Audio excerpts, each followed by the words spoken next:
د ګران محترم مشر اباسین صاحب یو ښکلی کلام ټولو ملګرو کتونکو ته د ډالۍ وي. ستا په رخسار لمبې لمبې سوځم،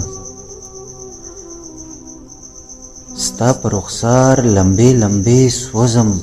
زلفې را څنډ وهه او لمدې سوځم، لکه د شمعې غوندې ژوند تېروم، لکه د شمعې غوندې ژوند تېروم، د ورځې مرمه او د شپې سوځم.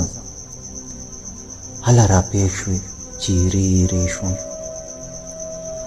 هله را پېښ شوې چې ایرې ایرې شوم، ما به په چغو چغو وې سوځم، لکه د شمعې غوندې ژوند تېروم،